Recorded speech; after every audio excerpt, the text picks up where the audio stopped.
मंगलाचरण करेंगे। ओम नमः सिद्धेभ्याय जय श्री ओम नमः सिद्धेभ्याय जय श्री ओम नमः सिद्धेभ्याय। मंगलम भगवान वीरो मंगलम गौतमो गणि मंगलम कुंद कुंदाद्यो जयंधर्मोस्तु मंगलम। सर्वमंगल मांगल्यम सर्व कल्याण कारकम प्रधानम सर्वधर्माणां जैनं जयतु शासनम। जैनं जयतु शासनम जैनं जयतु शासनम। नमे समय साराय स्वानुभूत्या चकाशते चित स्वभावाय भावाय सर्वभावांतरच्छिदे। अध्यात्म अमृत कलश, इसके रचयिता श्री आचार्य श्री अमृत चंद्र जी हैं। उन्होंने निर्जरा अधिकार के माध्यम से ज्ञानी और अज्ञानी के बीच के बहुत सारे भेद बताए, व्यवहार से भी और परमार्थ से भी। हमारा अभी चर्चा ये चल रही है कि व्यवहार से शुभ का, शुभोपयोग का, शुभ कार्यों का, शुभ परिणति का उपदेश दिया जाता है, लेकिन परमार्थ से शुद्धोपयोग की बात की जाती है। तो शिष्य ने प्रश्न उठाया कि जब ये मैंने समय सार में पूरे में कई कई जगह पे ये चीज दी हुई है कि जब परमार्थ से ही मुक्ति होनी है तो व्यवहार का उपदेश ही क्यों दिया।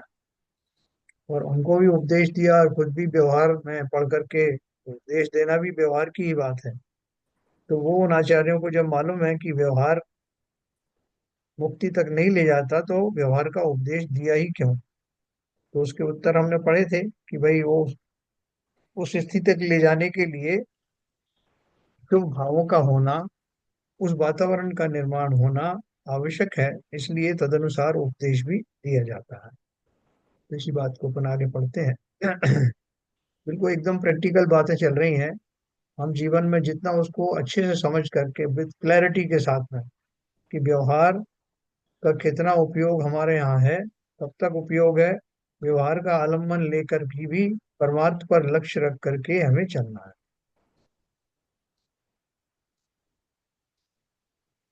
देखो अपन ने बात करी थी, जैनाचार्य भी आत्म कल्याण हेतु अंत में सर्व व्यवहार छोड़ परमार्थ का ही आश्रय करते हैं। उनका उपदेश भी यही है कि अशुभ व्यवहार छोड़ शुभ रूप व्यवहार करो। यदि उसे भी छोड़कर शुद्धोपयोगी बन सकते हो तो साधु पद अंगीकार कर शुद्धोपयोगी बनो। आत्म कल्याण व्यवहार से न होगा, परमार्थ का आश्रय करने वाले यति ही निर्वाण प्राप्त करते हैं। अल्टीमेटली तो सबको परमार्थ का ही आश्रय लेना है। वस्तु सिद्धांत वस्तुतः साध्य है, व्यवहार उसको पूर्ण प्राप्त करने का एक मार्ग है। अल्टीमेटली हमें जो सिद्धांत है उसके ऊपर ही वही परमार्थ है, वहां तक पहुंचना है और उसको प्राप्त करने के लिए जो व्यवहार है वहां से होकर रास्ता गुजरता है। तो इन्होंने एक प्रश्न पूछा, यदि व्यवहार हे है तो उसे स्वीकार करना ही अश्रेयकर है, उसका उपदेश देना व स्वयं पालन करना अनुचित है। परमार्थ को छोड़कर व्यवहार का आश्रय करना शास्त्रोपदेश के विरुद्ध है। उन्होंने ऐसा क्वेश्चन पूछा। तो उसका उत्तर आया, यह यथार्थ है, पर सम्यक व्यवहार परमात्म परमार्थ को छोड़कर नहीं चलता, किंतु परमार्थ को साध्य कोटि में लक्ष्यभूत बनाकर उसकी प्राप्ति जब तक ना हो तब तक परमार्थियों के वंदन स्तवन अनुकरण में शुभ राग रूप होता है। यदि कोई पुरुष सम्यक व्यवहार का आलम्बन न करे और परमार्थ भी हाथ में न हो तो मिथ्याचारी बन जाएगा। अतः शुभ का आश्रय उस स्थिति में अनिवार्य है। देखो अब समय शिखर जी लोग जाते हैं तो रास्ते में पूरा टूर बना के जाते हैं। उनको जाना कहाँ है, समय शिखर जी जाना है, तो रास्ते में पड़ाव पड़ते हैं बहुत सारे। तो बोले कि साहब यहाँ के बीच के भी दर्शन करते चले अपन। तो जगह जगह जो तीर्थ रास्ते में पड़ते हैं उनके दर्शन करते हुए जाते हैं। जो वैष्णव वाले जो वैष्णो देवी आदि जाते हैं तो रास्ते में जो जो पड़ते हैं वहां पर अपना पड़ाव डाल करके जो यथा योग्य जो तीर्थ स्थान है उनका उनको भी नमन करते हुए आगे बढ़ते हैं। तो उनकी दृष्टि तो उस डेस्टिनेशन के ऊपर है, लेकिन बीच में भी जो उपक्रम करते हैं, क्योंकि रास्ता वहीं से होके जा रहा है, तो उन रास्तों के माध्यम से वो अपने अंदर में उन परिणामों को इतना शुद्ध कर लेते हैं कि जब डेस्टिनेशन आता है तब तक वो श्रद्धा भाव से भक्ति भाव से भरे हुए मन से वहां जाते हैं।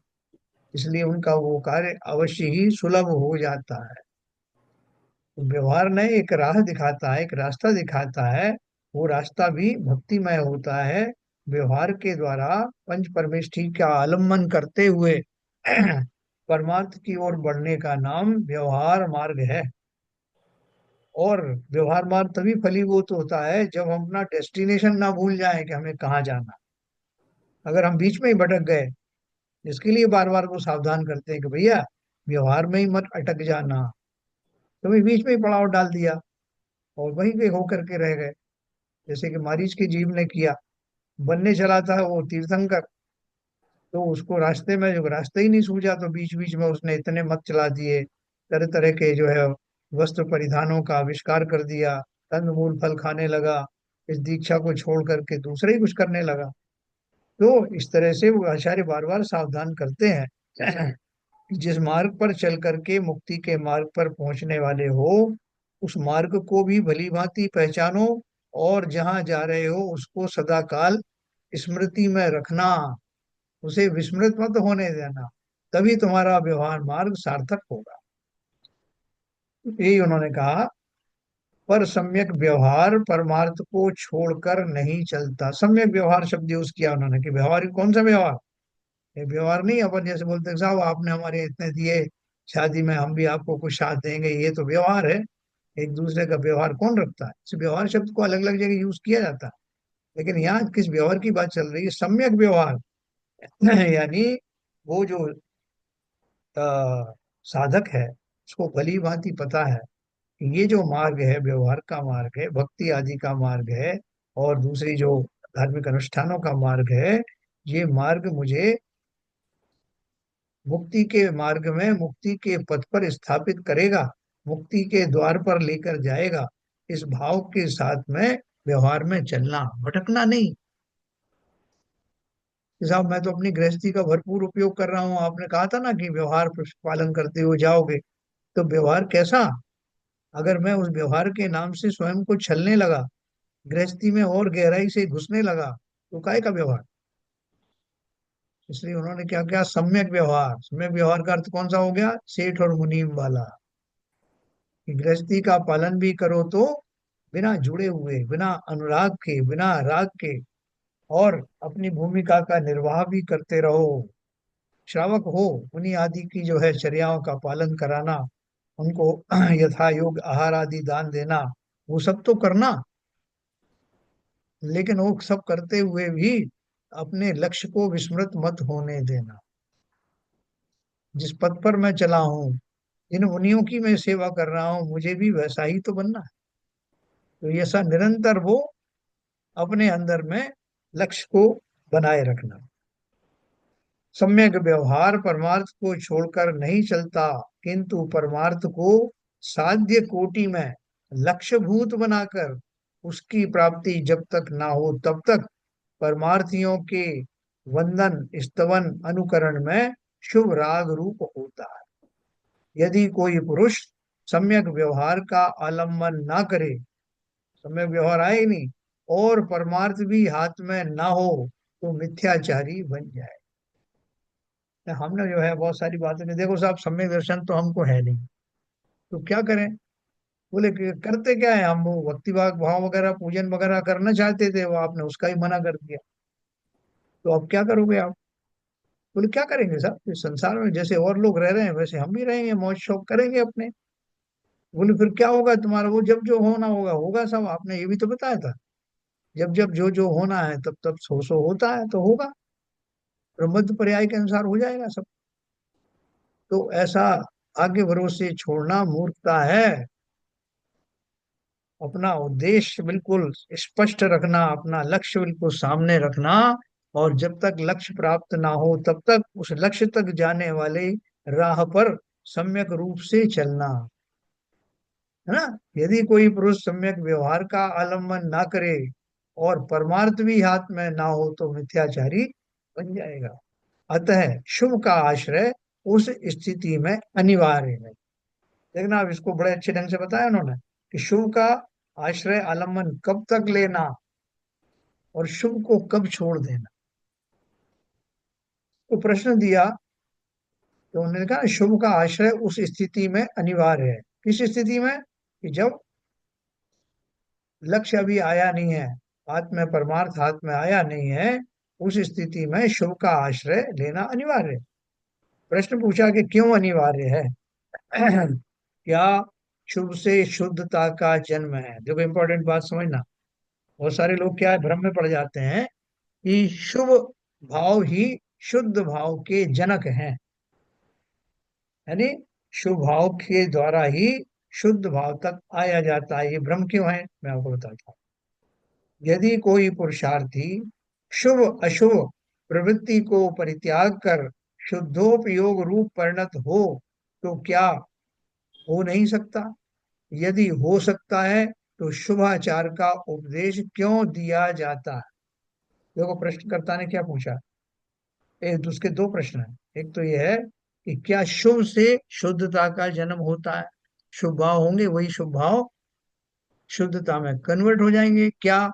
दूसरा पूछा कि अगर कोई शुभ और शुभ दोनों छोड़ करके एकदम शुद्धोपयोग में चला जाए, जाना चाहे तो जा सकता है क्या? अगर जा सकता है तो बीच में ये शुभ आचार करने की जरूरत क्या है? अशुद्ध उपयोग से सीधा चला जाऊं? ये दो प्रश्न उनके हैं।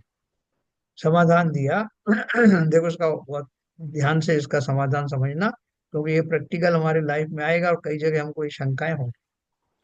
समाधान है, शुभ से शुद्धता का जन्म है ऐसा नहीं है, किंतु शुद्धोपयोगी ही तब बनता है जब शुभोपयोग का अभाव होगा।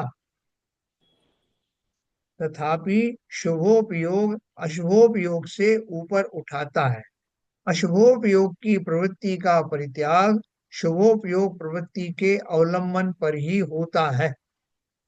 सामान्य मार्ग ऐसा ही है, अतः शुभ आचार का उपदेश दिया गया है।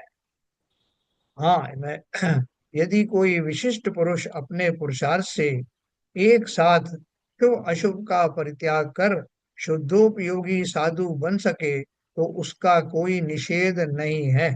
ऐसा पुरुषार्थी शुभोपयोग करे, ऐसा उपदेश जिनागम का नहीं है। देखो ये मैं आपको समझाता हूँ। अगर हम ये कहें कि शुद्धोपयोग शुभोपयोग पूर्वक ही होता है, यानी शुभोपयोग के कारण ही शुद्धोपयोग का जन्म हुआ, तो हम फिर ये कहेंगे कि अशुभोपयोग के कारण ही शुभोपयोग हुआ, है ना। क्योंकि अशुभोपयोग हटा तो आपका शुभोपयोग आया। तो अगर हम इसको ऐसे ही मान लें कि अशुभोपयोग ही शुभोपयोग का जनक है, तो फिर हमारा ये पूरा सिद्धांत गड़बड़ा जाएगा। फिर तो हम कहेंगे भैया खूब अशुभोपयोग करो जितना कर सकते हो, क्योंकि यही शुभोपयोग में तब्दील होने वाला है, या इसी से शुभोपयोग की प्राप्ति होगी। इसलिए ये मानने में अच्छा, दोष है। इसमें सर सब एक चीज कहना चाह रहा हूँ, ये जनक हाँ शब्द बोलो। कहना प्रॉब्लम ठीक नहीं कि भाई जनक नहीं है वो, कि जनक का कहोगे कहेंगे तो फिर हम कहेंगे कि भी ठीक है इसको ज्यादा से ज्यादा करो शुभ युग को, हाँ या लेकिन एक स्टेप तो है ना, जैसे कि कोई सीढ़ी चढ़ रहा है आदमी, पहली दूसरी तीसरी, तो शुद्धोपयोग शुभोपयोग हाँ, एक सीढ़ी का तो काम कर रहा है ना, या नहीं कर रहा है? हम सही पकड़ा, बिल्कुल सही पकड़ा आपने। जनक नहीं है पर हाँ, सीढ़ी तो है ही है ना वो। यस, लोग जनक मानते हैं उसका मैंने वो किया कंट्राडिक्ट। और जो सीढ़ी है वो आप कह रहे हैं, वो तो इन्होंने ही बताया। इन्होंने क्या बोला है? अशुभोपयोग की प्रवृत्ति का परित्याग शुभोपयोग प्रवृत्ति के आलम्बन पर ही होता है, जो आपने कहा, है ना। सीढ़ी के तौर पे हुआ ना। आलम्बन का अर्थ क्या है? अशुभोपयोग की प्रवृत्ति का परित्याग शुभोपयोग प्रवृत्ति के अवलंबन पर ही होता है। एकदम जो आपने कहा वही लिखा है। सामान्य मार्ग ऐसा ही है, अतः शुभ आचार का उपदेश दिया गया है। एक तो ये बात हो गई। दूसरी बात उन्होंने जो कही बहुत जोरदार है।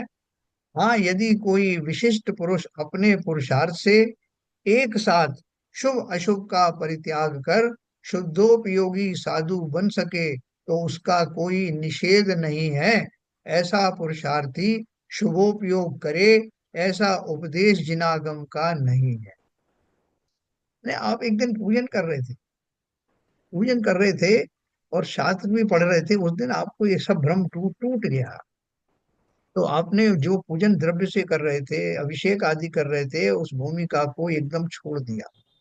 और छोड़ करके आपको लगा कि मुझे तो जैनेश्वरी दीक्षा धारण करनी चाहिए। और ऐसा भाव आते ही आपका मन अपने लक्ष्य की ओर, आत्मा की चिंतन में चला गया।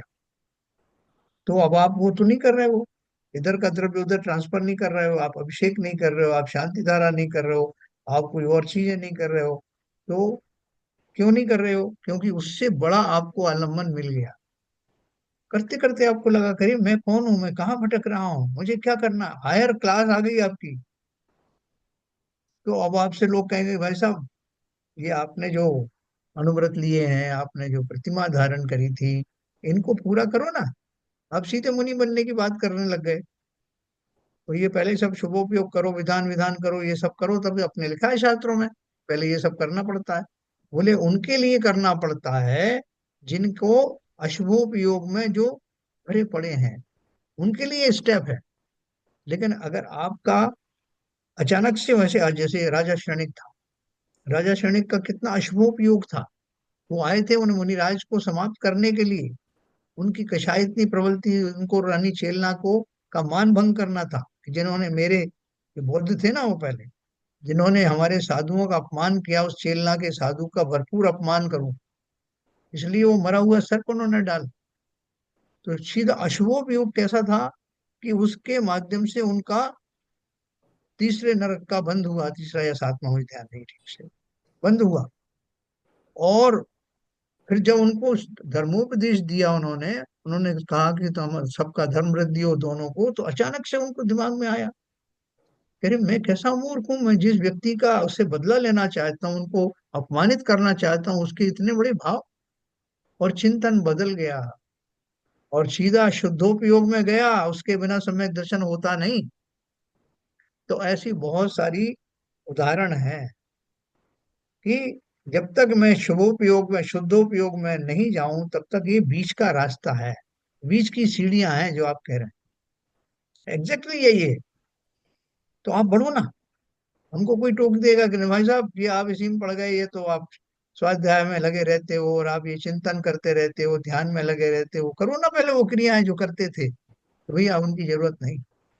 वो क्रियाएं मैं करता ही इसलिए था कि जिससे मेरे अंदर एक स्टेबिलिटी आ जाए और जो शुद्धोपयोग की भूमिका तैयार हो जाए। तैयार होगी, पहले ही तैयार होगी, क्योंकि वो आंतरिक मामला है, वो क्रियाओं का मामला नहीं। ये भली भांति समझना, क्रियाओं के मोहताज नहीं होने की आवश्यकता नहीं।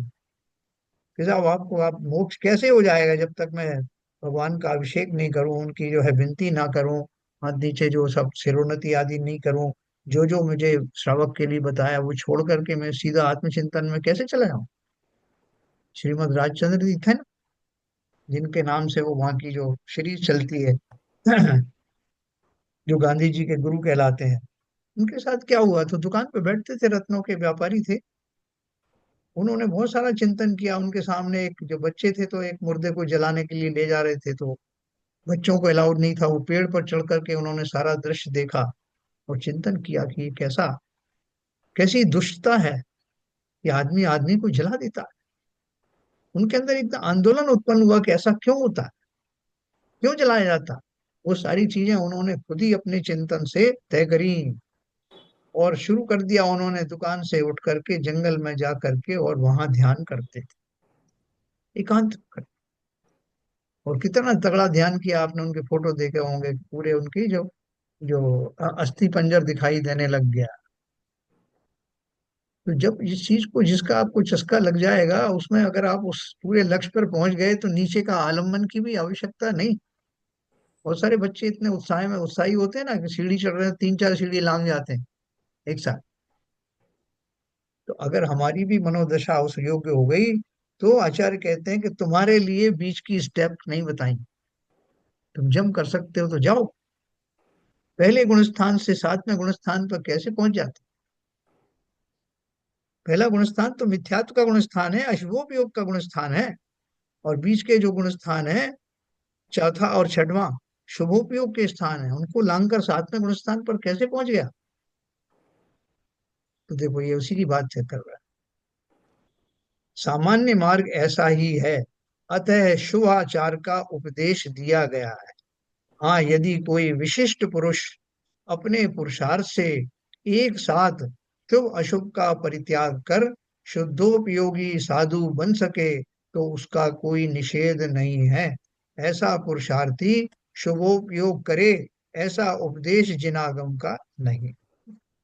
हमारा धर्म जो है बहुत, उसमें कोई ये नहीं है कि आपको ये चीजें करना ही पड़ेगा। अरे कि किस कैसे परिणाम चल रहे हैं उसके हिसाब से।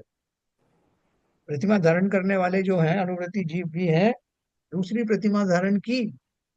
पहली तो मान के चले कि अपना जो दर्शन प्रतिमा है तो समय दर्शन होगा ही होगा। दूसरी धारण करी और अचानक अंतर मुहूर्त में उनके भाव आ गए कि दूसरी से क्या होगा, 7वीं प्रतिमा धारण करो, ब्रह्मचर्य प्रतिमा धारण करो। 7वीं प्रतिमा, तुम्हारा कोई नियम थोड़ी का नहीं तो आप दूसरी के बाद तीसरी करना है, चौथी करना है। सारे नियम आप जानते हो।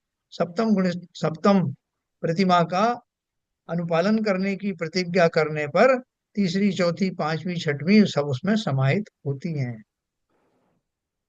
तो ऐसे भावों को रोक नहीं सकते। आप और हम में से कोई भी व्यक्ति कभी भी किसी भी समय स्वाध्याय करते हुए वैराग्य से भर सकता है। इसका कोई नियम नहीं है। यहाँ तक कि स्वाध्याय जिसके माध्यम से किया जा रहा है, कि हो सकता है कि उसके मन में ऐसा वैराग्य ना उत्पन्न हो, जबकि सामान्य व्यक्ति के भाव ऐसे बन सकते। तो सम्यक दृष्टि ज्ञानी को ऐसी श्रद्धा है कि आत्मद्रव्य अपने आप सुरक्षित है। जैसे मैंने कल मोदी जी का उदाहरण दिया था ना आपको, उनके मन में कहीं जरूर है ये बात, जो कि मैं अविनाशी हूँ, और इस पर्याय में जब तक हूँ तब तक मेरा कोई बाल वांका भी नहीं कर सकता, जितनी मेरी आयु है। और उसके बाद आयु समाप्त होने वाले बाद तो कोई को रहना है ही नहीं। तो मेरे साथ थोड़ी कोई अनहोनी होगी, सबके साथ जो होता वही मेरे साथ होगा। इसलिए निडर है। तो यहाँ उन्होंने क्या बोला? सम्यक दृष्टि ज्ञानी को ऐसी श्रद्धा है कि आत्मद्रव्य अपने आप सुरक्षित है, कोई अन्य रक्षक द्वारा रक्षित नहीं है। तथापि भावना ऐसी है कि यदि धर्मात्मा जन उपसर्ग आदि से पीड़ित ना हो, तो उनके धर्म साधन अबाधित हो सकेंगे, तथा अन्य जन उनके संपर्क का लाभ उठा सकेंगे। अतः धर्मात्मा साधक पर आए उपसर्ग को दूर करने की शुभ भावना होती है, जो शुभ राग रूप है।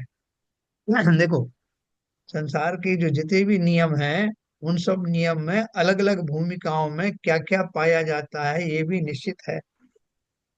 जो गृहस्थ हैं, जो श्रावक हैं, उनको ऐसे भाव आए बिना नहीं रहते। अरे ये सत्पुरुष हैं, इनके माध्यम से कितने जीवों का उद्धार होता है, इन पर कोई संकट आएगा तो मुझे इनको बचाना अवश्य चाहिए।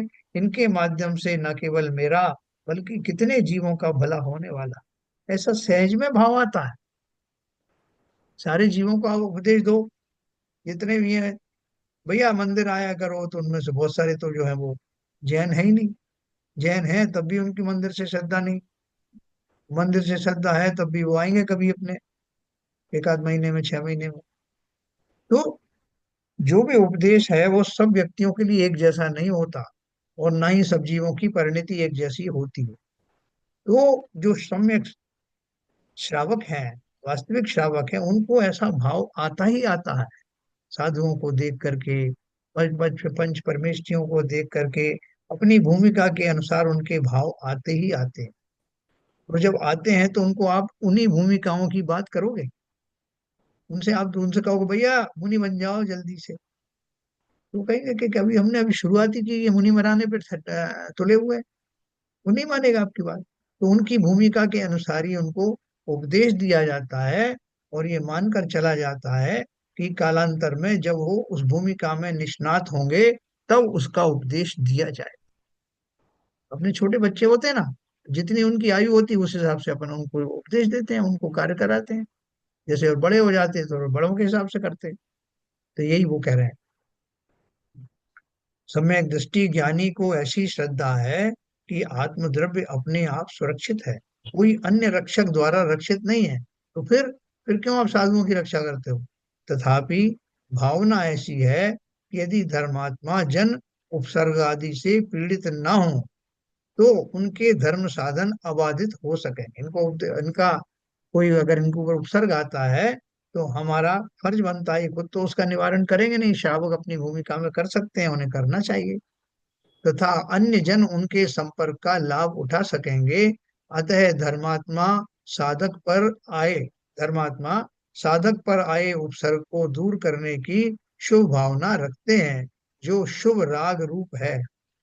वह सिद्धांत पक्ष की तुलना में अपराध रूप है। देखो एक मजे की बात, कि आपको फिर ऐसा उपदेश क्यों दे रहे हैं जो अपराध है? बोले सिद्धांत की अपेक्षा से। सिद्धांत की अपेक्षा से है ना, कि आपको ये क्यों मान के चल रहे हो कि कोई आरक्षित है? सारी ही आत्माएं तो रक्षित हैं, और उनकी पर्याय में जो कुछ आने वाले हैं संकट वो आएंगे ही। आपको उनसे राग है, ये राग जो है कैसा भी हो, राग शुद्ध उपयोग की दृष्टि में अपराध है। अपन कहते हैं, कैसा वो उन्होंने ऐसा किया, इतना पंच अपना ये पंच कल्याणक करवाए, उसमें बहुत सारे जीव मरे, क्या उसको भूमि को शुद्ध करने में कितने छींटे निकले, कितने लोग मरे, कितनों का भोजन बनता है, कितना का पानी होता है, और इतना बड़ा आयोजन किया, क्या उनको कर्मबंध नहीं होते होंगे? बताओ ललित कुमार जी। बंद होते हैं कि नहीं उन क्रियाओं में?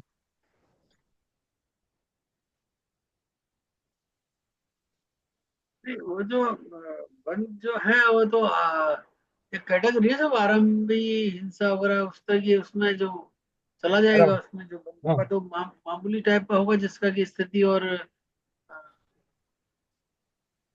स्थिति और अनुभाग कम होगा। अनुभाग, स्थिति अनुभाग बहुत मामूली होगा एक्चुअली। मामूली तो नहीं कह सकते है, लेकिन क्या है कि पुण्य का परिमाण ज्यादा होता है। हाँ। अपन तो बनिए है ना, तो तोल लेते हैं कि इसमें फायदा ज्यादा है, किसमें नुकसान ज्यादा है। हाँ। तो वो होता है, ऐसा नहीं है कि वो आप निरापद हो गया, कि आप नहीं, आपका कुछ बंद नहीं होगा क्योंकि आप अच्छा कार्य कर रहे हो। आपने बिल्कुल सही कहा कि भाई जो जितने मात्रा में बंद होना होगा उतनी मात्रा में अशुभ का बंद होगा, जितनी मात्रा में पुण्य का बंद होगा उतना वो होगा। तो ठीक उसी प्रकार से उन्होंने बोला, अपराध जो शब्द उन्होंने इस्तेमाल किया ना, कि वह सिद्धांत पक्ष की तुलना में अपराध रूप है। पंच कल्याण करने वालों को सिद्धांत के रूप में तो क्या तुम हिंसा कर रहे हो ना? क्या जरूरत है इसकी हिंसा करने की? क्यों इतने उत्सव मना रहे हो? सीधे बैठो अपना ध्यान करो। सिद्धांत तो यही है, लेकिन मेरी भूमिका में मैं रुक नहीं सकता, ये किए बिना होता नहीं। ये ये कार्य तो भी संसार में होते हैं। हाँ बोलिए। ये तो जो पंचकल्याणक में जो हिंसा होगी ये आरंभी हिंसा में आएगा ना। हाँ बिल्कुल आएगा आरंभ भी, मगर है तो हिंसा ही ना।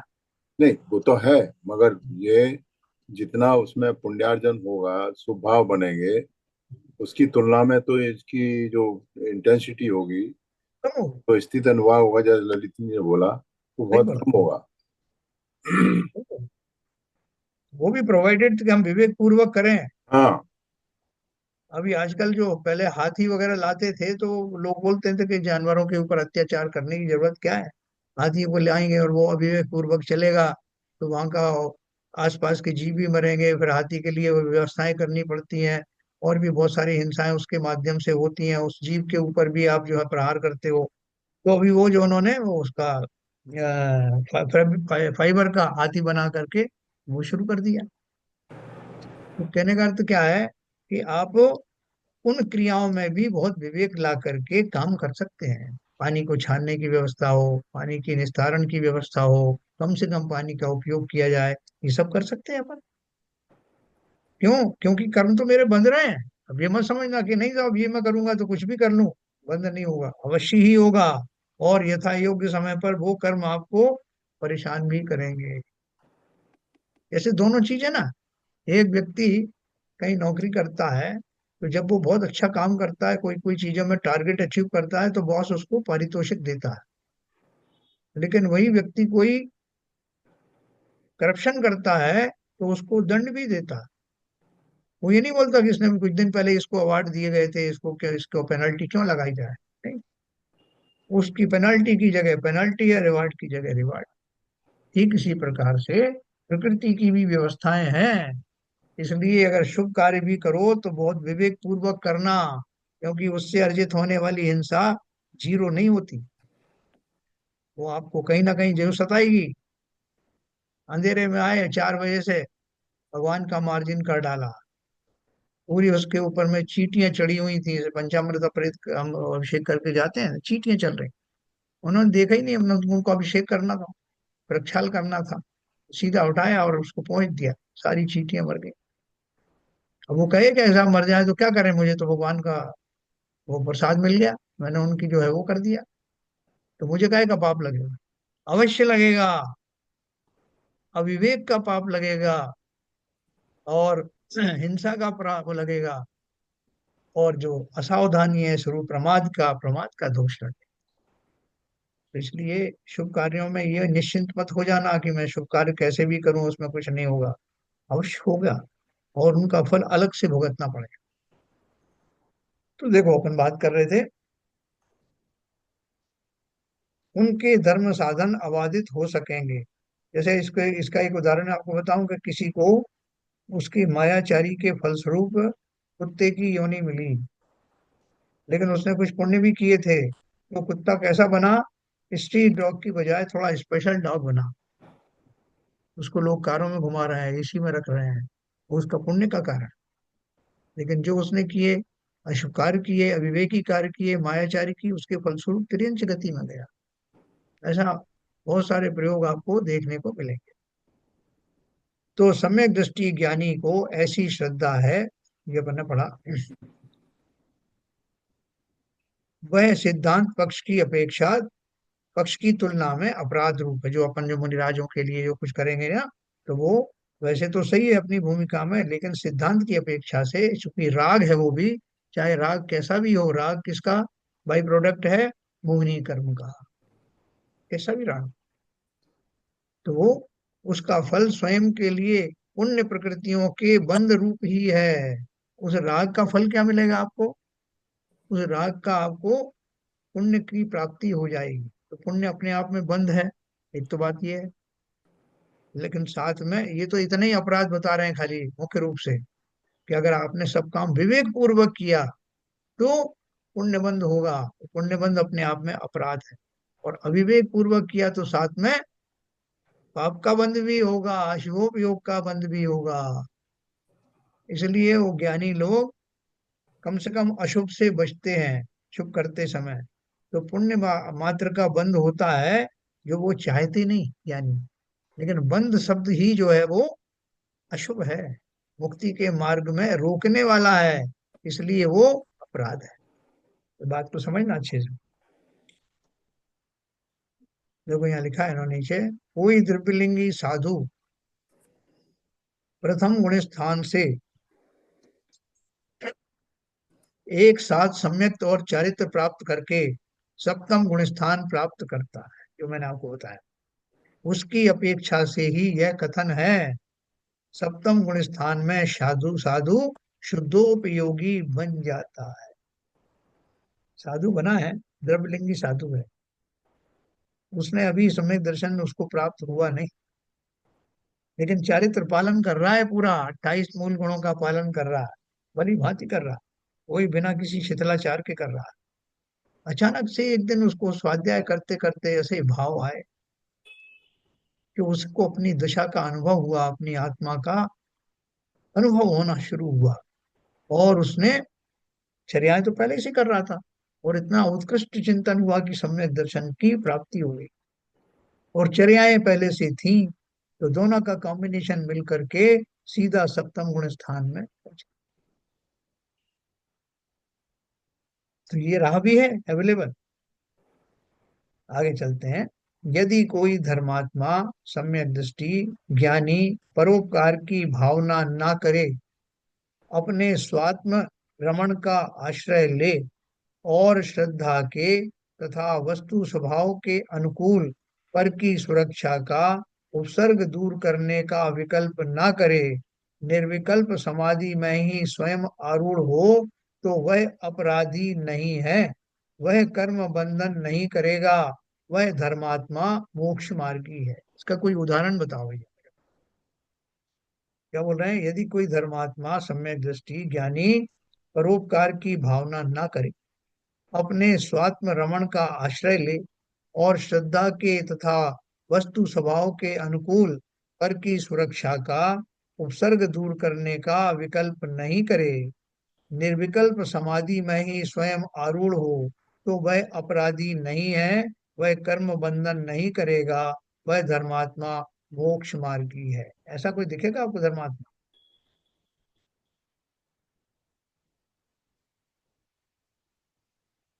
बोलो भाई, किसको दिखाई दे रहा है कि ऐसा होता है? नहीं, सिद्धांत की दृष्टि से तो बात हो सकता है, पर व्यवहार की दृष्टि में पंचम काल में तो ऐसा नहीं है सर। नहीं, पंचम पंचम काल की बात नहीं कर रहे आप, तो सिद्धांत की बात करो। नहीं, सिद्धांत में तो ऐसा हो सकता है, ऐसी बात नहीं, एक्सेप्शन तो बहुत हो सकते हैं। होता तो नहीं, होता ही है। हाँ। जितने भी मुनिराज तपस्या कर रहे हैं जंगल में, है ना, भले ही अभी आपने ये कहा काल दोष के कारण हो सकता है, वैसे तीव्र उत्कृष्ट तप ना हो, लेकिन जो तपस्या का जो सिद्धांत है, वो सिद्धांत क्या है?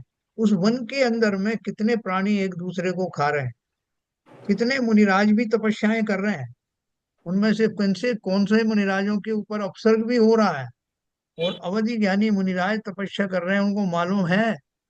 अगर वो अवधि ज्ञान लगाएंगे तो उनको मालूम पड़ जाएगा, लगाते नहीं, कि कहाँ कहाँ कौन से मुनिराज को जंगल में क्या क्या दिक्कत आ रही, और कौन से जानवर को खा रहे हैं।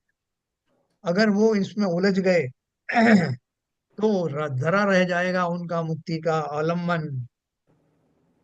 तो अगर वो अपने में ही समाहित रहे इस सिद्धांत को देख करके, भैया सृष्टि के नियम है, कोई निरर्थक किसी को खाता नहीं, कोई मुनिराज पर जो उपसर्ग हो रहा है वो भी उनकी नियति ही है, लेकिन फिर भी उनकी आत्मा का कुछ भी नुकसान नहीं हो रहा है, वो अपने कार्य में लगे हुए हैं।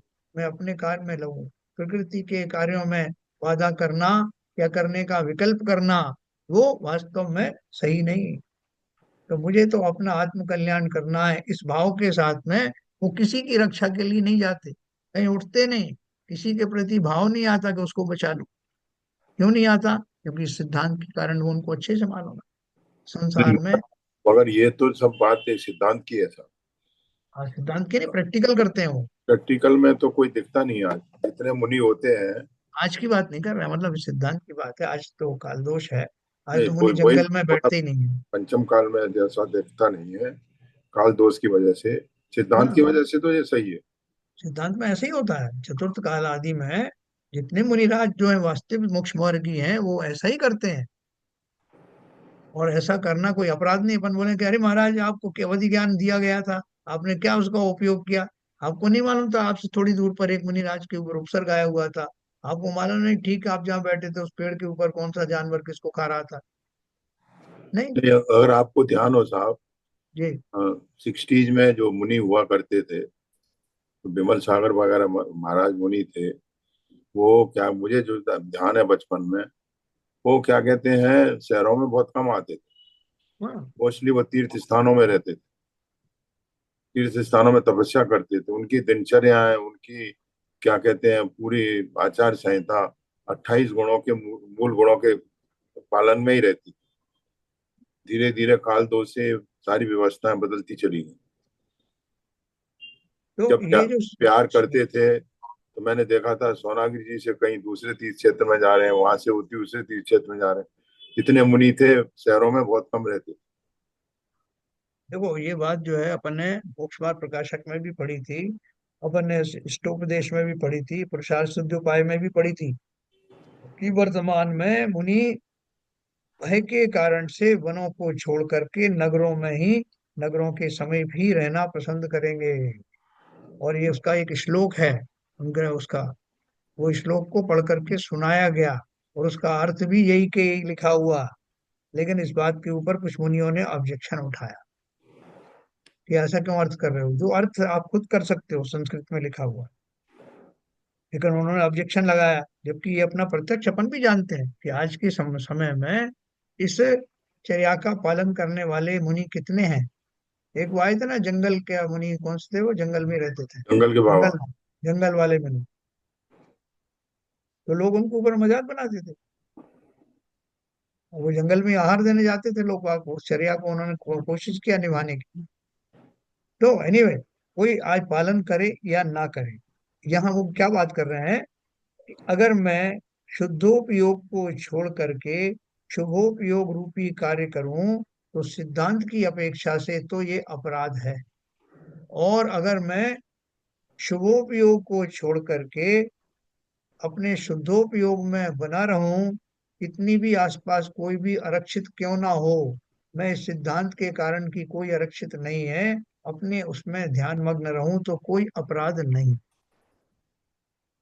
तो हम कहेंगे नहीं महाराज को आपको दोष लगेगा, आपके पास अवधि ज्ञान है, आपको सब मालूम है कहाँ कहाँ क्या हो रहा है, और आप उठे ही नहीं। तो महाराज डंडा लेकर के सारे टाइम यही करें, इसको भगा उसको भगा, क्योंकि वो सिद्धांत के ज्ञाता है, प्रकृति के नियमों को जानते हैं। प्रत्येक घटना हर एक जीव की अपने अपने परिणाम के कारण, पूर्व कर्म के उदय के कारण होती है, होकर ही रहेगी, कोई उसे बदल नहीं सकता। इतना विश्वास तो रखो, इतना भरोसा तो रखो।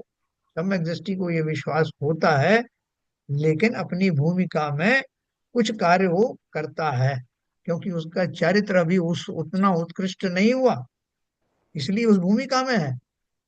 उस भूमिका के अनुरूप वो करेगा ही करेगा, ये भी तय है। लेकिन जैसे जैसे उसकी भूमिका जो है बदलती जाएगी, इस सिद्धांत पर वो दृढ़ता से चलते हुए एक दिन मुनि होगा, और तब उसका ये भाव भी चला जाएगा। ठीक है ना। तो अगर हमें ऐसे भाव आते हैं अपनी भूमिका में तो कोई हर्ज नहीं, लेकिन हमारा उद्देश्य क्या होना चाहिए कि वो भूमिका का निर्माण हो जब मेरे इस तरह के विकल्प भी छूट जाए। ये सिद्धांत जो है अपने आप में अडिग है। अभी अपन किसी को कह देंगे भैया आप परेशान क्यों हो रहे हो, अरे साहब वो फलाना ऐसा कर रहा है, ढिमके ने ऐसी प्लानिंग की हुई आपको मालूम नहीं है, वो ये कर देगा वो कर देगा। कोई बोले कुछ नहीं करेगा, जो जो देखी वीतराग ने सो सो होती वीरा रे, अनहोनी कबहू ना होसी काहे होत अधीरा रे। लोग कह रहे साहब आप तो इम्प्रैक्टिकल बात कर रहे हो, वो कुछ ना कुछ हो जाएगा पर आप रोते रहो। ये हम लोग की कमजोरी है ये, इस सिद्धांत को हम भली भांति नहीं मानते हैं, इसीलिए हम आकुल व्याकुल हैं। क्यों? क्योंकि होना तो वही है। बोले अरे साहब ऐसे कैसे होना है, अगर हम सचेत हो नहीं होते उस टाइम तो पता नहीं क्या हो जाता। तो वो कितने सचेत थे वो कृष्ण जी और बलदाऊ जी, उनको बोल दिया गया था कि द्वारिका नगरी जलेगी, टाइम भी बता दिया, निमित्त भी बता दिए थे, घटना पूरी बता दी थी, और उन्होंने निश्चय कर लिया था कि हम नहीं होने देंगे, द्वारिका को नहीं जलने देंगे। लेकिन जो जो उपाय उन्होंने उसको रोकने के लिए किए, वो सारे उपाय ही उसमें निमित्त बने।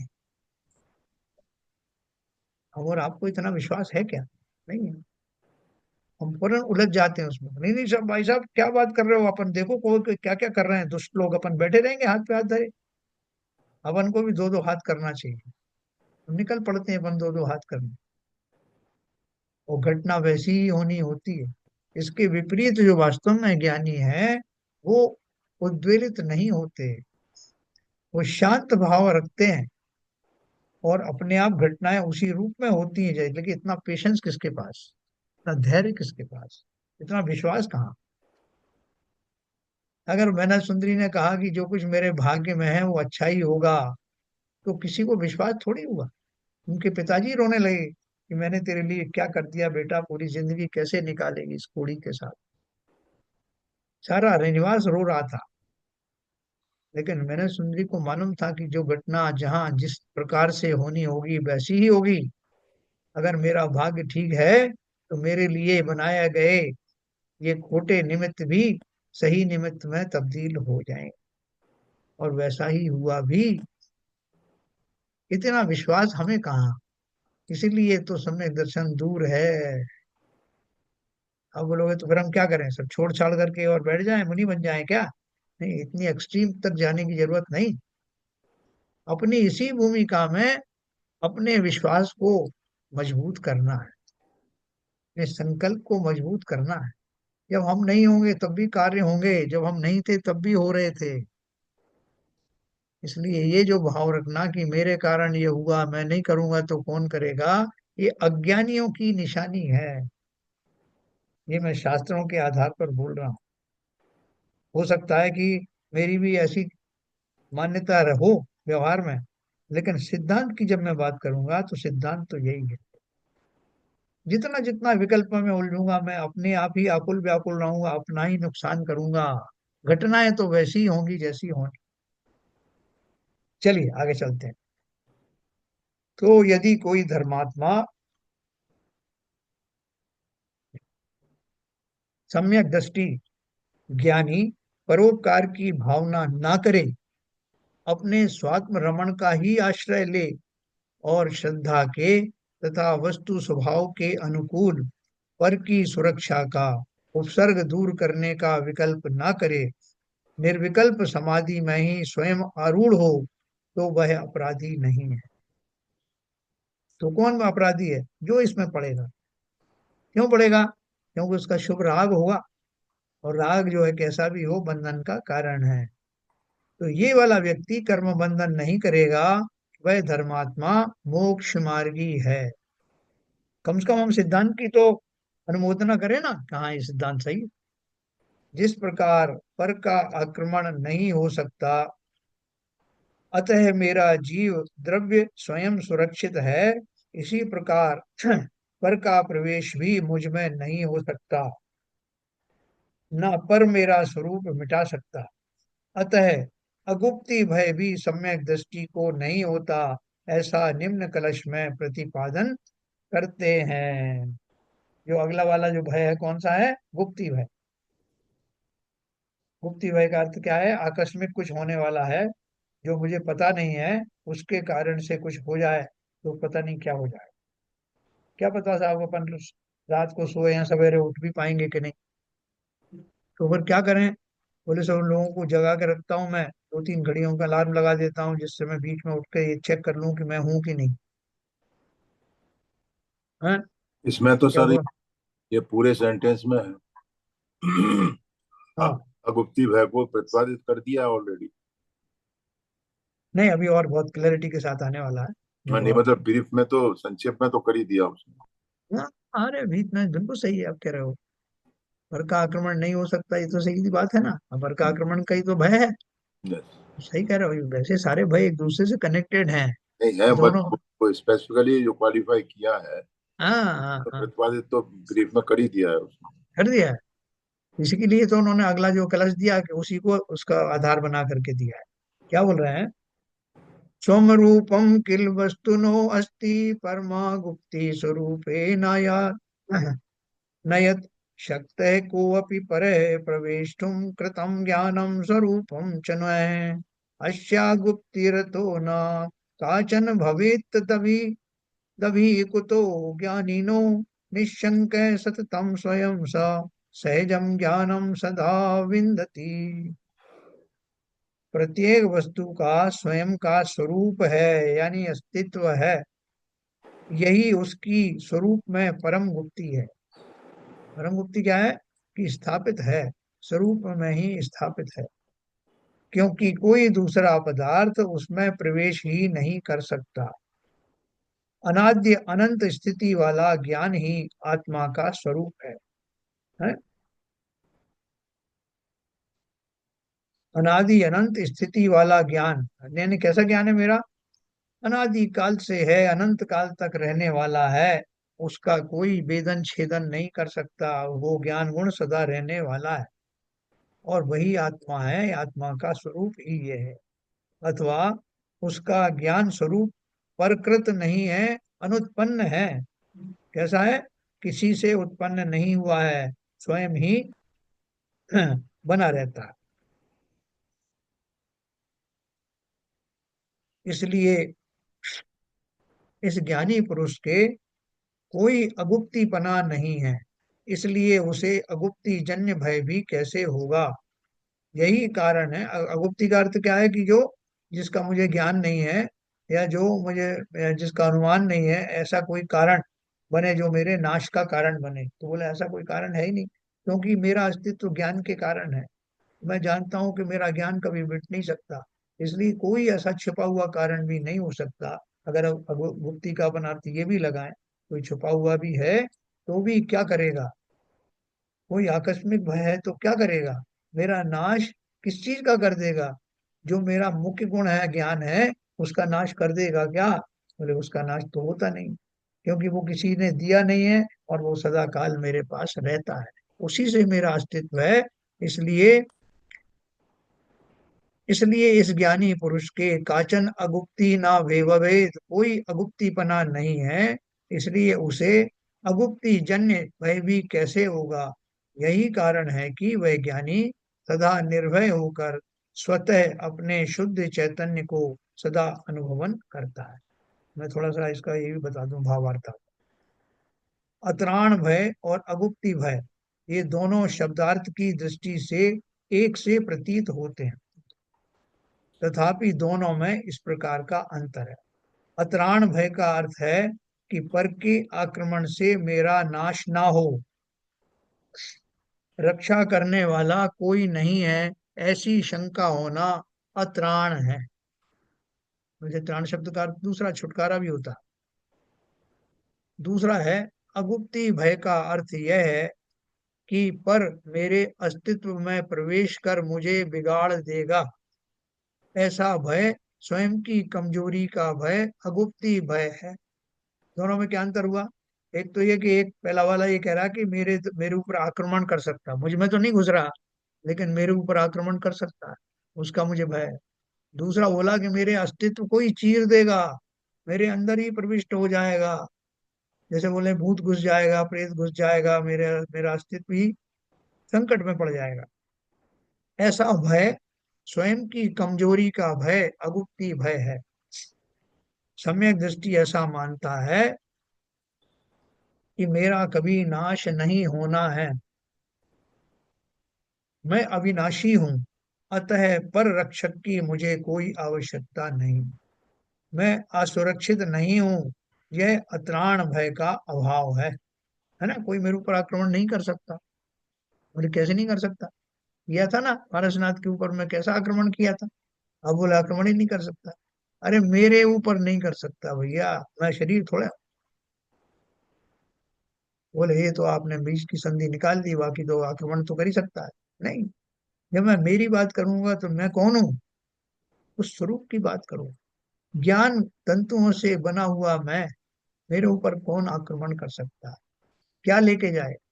मेरी ज्ञान निधि तो कभी फुटती नहीं, किसी आक्रमण का शिकार होती नहीं। इसलिए इस अपेक्षा से मेरा कभी नाश नहीं होना है, मैं अविनाशी हूँ, अतः पर रक्षक की मुझे कोई आवश्यकता नहीं है, मैं असुरक्षित नहीं हूँ, यह अत्राण भय का अभाव है। इसी प्रकार मैं स्वयं स्वरूप में ठोस हूँ, पर का मेरे में प्रवेश नहीं। कैसा हूं मैं? जिसे कोई पेनिट्रेट नहीं कर सकता, पर का मेरे में प्रवेश नहीं, मेरे ज्ञानादि धन का कोई हरण नहीं कर सकता, स्वयं अछेद्य अभेद्य हूँ, यह अगुप्ति भय का अभाव है। सम्यक ज्ञानी जानता है कि मैं ही नहीं, संसार की प्रत्येक वस्तु अपने स्वरूप से अपने अस्तित्व में है, वह अपने में ही अपने कारण से है, अतः स्वरूप से अस्तित्व पना होने से वह स्वयं सुरक्षित है। तथा जो वस्तु स्वास्तित्व से है, उसमें पर का नास्तित्व ही है, अतः पर का प्रवेश नहीं है, स्वयं गुप्त है। उसे स्वास्तित्व के कारण अत्राण भय नहीं है, और पर नास्तित्व के कारण अगुप्ति का भय नहीं है। देखो संसार में कितने पदार्थ हैं, अपन कल थोड़ा और पढ़ेंगे। इतनी सारा जो है लोहा है, इतना सारा सोना है। अपन को ये डर लगे कि कहीं ऐसा ना हो कि कोई सोने का स्वरूप बदल दे, सोने को बदल के चांदी कर दे, लोहे को बदल करके मिट्टी कर दे। तो ऐसा हो सकता है क्या? उनको अपना स्वरूप बनाए रखने के लिए मेरी आवश्यकता है क्या? संसार के समस्त द्रव्य अपनी अपनी शाश्वत अवस्था में सदाकाल रहते हैं। उनको किसी पर के आश्रय का जरूरत नहीं। वो है अपने स्वरूप में, इसलिए उनका नाम लिया जाता है कि सोना रखा है, लोहा रखा है, लकड़ी है, फलाना। सब अपने अपने स्वरूप में है। उनको कौन बिगाड़ सकता है स्वरूप? उस स्वरूप को बिगाड़ देगा तो संसार का ही नाश हो जाएगा, वो छह द्रव्य रहेंगे ही नहीं। ठीक है सर। तो अपन इस बात इसको और आगे कल पढ़ेंगे, अभी समय होने जा रहा है, क्योंकि फिर इसमें डिस्कशन में अपने को और टाइम लग जाएगा।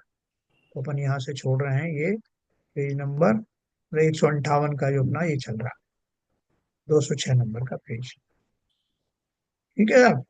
तो इससे अपन को कोई लगता है कि ये जो भ्रमित करने वाली बात है, आचार्य हमसे कह रहे हैं कि हाथ पे हाथ धरे बैठे रहो, कुछ मत करो, ऐसा कह रहे हैं क्या आचार्य? हैं कि आचार्य हमको जो है वो भ्रमित कर रहे हैं? अपन तो अपना काम करो भैया, बिना बिना हाथ बढ़ाए जो है थाली में से भोजन थोड़ी किया जाता है। अपने काम करते रहो। कोई हमारा जो आक्रमण करने वाला है, कोई कुछ कर रहा है, तो हम भी अपनी योजनाएं बनाते रहें, इसी तरह से अपने आकुलित व्याकुलित होते रहें। इसी का नाम संसार है। कहाँ के चक्कर में पड़ रहे हैं? यही करें अपन ललित जी, या कुछ कर सकते हैं सुधार? आचार्य जी तो भयमुक्त कर रहे हैं हमको, भयमुक्त का बता रहे मंत्र। हाँ। ये लोग भय, परलोक भय, गुप्ति भय, ये कोई भय नहीं है। एक्चुअली आपका आपका जीव का कुछ नहीं बिगड़ सकता है, तो ये समझा रहे हैं, तो ये हमें समझना चाहिए। ऐसा कुछ अपने को लगने लगता है जब अपन शास्त्र पढ़ते हैं, उसके बाद बाहर निकलते ही अपन बोलते हैं भैया ये सब कहने सुनने की बातें हैं, इसमें क्या धरा है? ऐसा नहीं लगता? एक्चुअली व्यवहार में ग्रस्त होने से हमको जो हमारे संस्कार हैं, या जो मिथ्या दृष्टि इतने गहरे तक बैठी है, जी। तो जो हमारा ममत्व है हमारे परिजनों से हम छोड़ नहीं पाते। परिजनों को ममत्व छोड़ते तो काफी समस्या हल हो जाए। हम जानते तो हैं, लेकिन हमारा चारित्र मोहिनी भी है, और हमारा मोहिनी कर्म तो है ही, मिथ्यात्व के कारण ऐसी श्रद्धा नहीं हो पाती, ऐसा विश्वास नहीं हो पाता। क्या विपुल जी, ऐसा लगता है कि आपको पढ़ते समय तो अच्छा लगता है कि हाँ ऐसा ही है सिद्धांत? तो श्रद्धा तो होती है, व्यवहार में नहीं ला पाते उसको। ये पता है कि ये ऐसे पर हैं, पता है कि पिता पुत्र पत्नी ये सब पर है, हमारा कुछ नहीं है। लेकिन इस श्रद्धा को हम अपने चरित्र में नहीं ला पाते, क्योंकि जो मोहम्मद तो हमारा इतना गहराई से जुड़ा हुआ है, और पूरा हमारे जो सराउंडिंग है वो हमको दिखा रहा है कि भाई हाँ यही है। बाकी मेरा पड़ोसी भी ऐसा करता है, मेरे दोस्त भी ऐसे करते हैं। हाँ, तो वो अभी वो मैं श्रद्धा और के मैं लेवल पर कैसे नहीं बनूं? है, श्रद्धा का लेवल पर नहीं आया है। ये तो खाली हमने अपने ज्ञान का व्यापार करके ये बातें जानी हैं, जानकारी मात्र के लिए है ये। लेकिन श्रद्धा का अर्थ क्या है कि जब हमारा व्यवहार उस रूप होने की गुंजाइश शुरू हो जाए, तब वास्तव में श्रद्धा हमारी पल्लवित होती है। विपुल जी, आप तो प्रयोग कर रहे हो शायद आजकल वहां बैठे बैठे। नहीं सर, थोड़ा बहुत तो काफी लाभ हो ही रहा है धीरे हाँ। धीरे। अभी बहुत अनजाने अनजाने। बहुत हाँ। कुछ, हाँ अभी तो काफी लंबी दूर है जर्नी, लेकिन थोड़ा थोड़ा तो अंश का फायदा हो ही रहा है इस प्रवचन सुनने से। बिल्कुल सही कह रहे हो। देखो एक सबसे बड़ी बात मैं आपको बताई थी मैंने पहले भी, कि अगर इस पर्याय में भी मान लो आपको सम्यक दर्शन नहीं भी हुआ, वैसे तो आचार्य कहते हैं कि 6 महीने इसकी प्रैक्टिस करो तो सम्यक दर्शन अवश्य होगा और लेके जाना चाहिए। लेकिन किसी कारण से ना भी जा पाए, तब भी हम लूज कुछ नहीं कर रहे हैं। ये जो हमारे स्वाध्याय आदि के द्वारा जो चिंतन होता है, जो हमारे जो डिस्कशन होते हैं, ये संस्कार हमारे कैरी फॉरवर्ड होंगे। 100% होंगे। इसलिए बढ़ चढ़ करके अपने भावों को व्यक्त करना, पार्टिसिपेट करना और यथा योग्य समय में उनका प्रयोग करना। ठीक है हरभजन साहब। बिल्कुल सही कह रहे हैं सर। हाँ। अभी 50 है श्रद्धान में, हाँ ज्ञान सभी रहे हैं, श्रद्धान अभी पक्का नहीं हो पा रहा है। चलिए, समय हो गया, कल अपन फिर बात करेंगे, ललित जी जिनवाणी स्तुति करेंगे।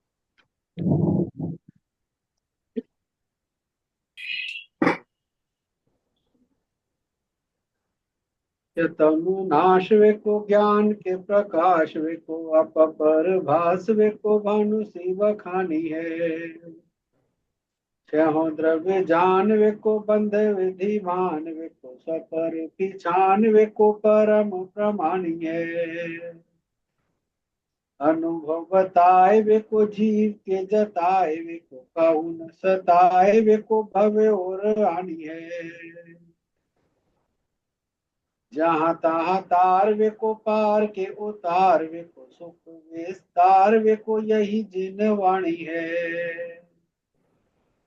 हे जिनवाणी भारती तोहे जबूंदन रहन, जो तेरी शरणा गए सो पावे सुख चैन। या वाणी के ज्ञान से सूझे लोकालो, सो वाणी मस्तक धरो सदा देते हैं दो, सदा देते हैं दो। जिनवाणी माता की जय। जय। जय जय।